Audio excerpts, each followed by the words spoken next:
Our breath can operate like a broom and sweep its way through our nervous system, clearing out any energy that's been built up. When you think of stress like a push to the nervous system, it can leave an energetic, emotional imprint on the nervous system. And those imprints don't necessarily go away on their own. Hi, I'm John. I'm a certified Somatic Breathwork guide on the faculty at Kripalu Center for Yoga and Health and T. Schreiber Acting Studio in New York City.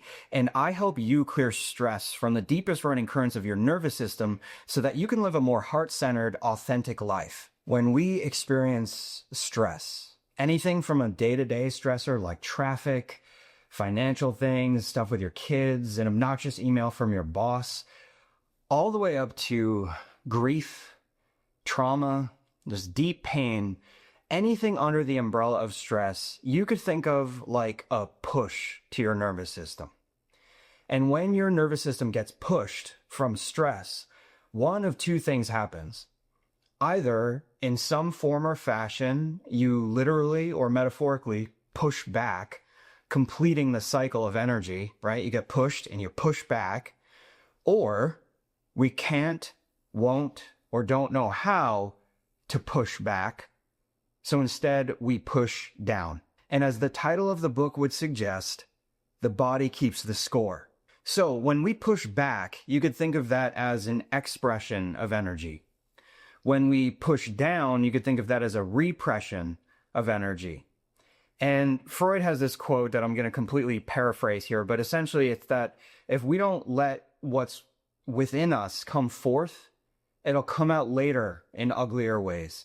So if you've ever had the experience of you have a lot of stress build up at work and you just keep pushing it down all day, whether you realize that's what you're doing or not, you just keep pushing it down all day and it's building up, building up, building up. And then maybe you get home and your kid or your partner asks you a relatively innocent question and then, you snap at them, right? Because the pressure built up over here, it's going to come out in one way or another.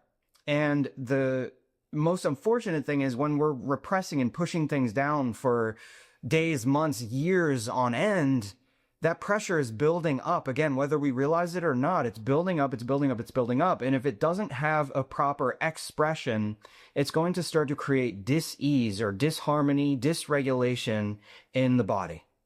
So our breath is a really interesting, powerful thing here because our breath can operate like a broom and sweep its way through our nervous system, clearing out any energy that's been built up.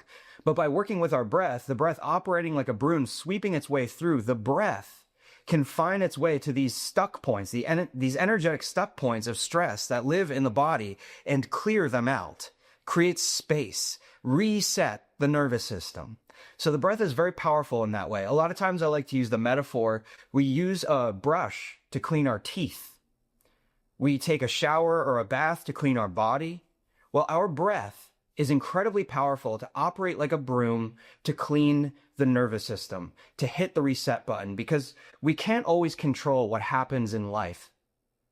But we don't have to carry the emotional residue of those events, interactions, series of events. We can't always control the events, but we can relieve ourselves of the residue. If you're ready to experience what your breath can do for you, to clear the stress from the deepest running currents of your nervous system so that you can return to the wisdom that lives in your body, the wisdom that lives in your heart, check out my 10-minute daily practice, Victory to the Light Within.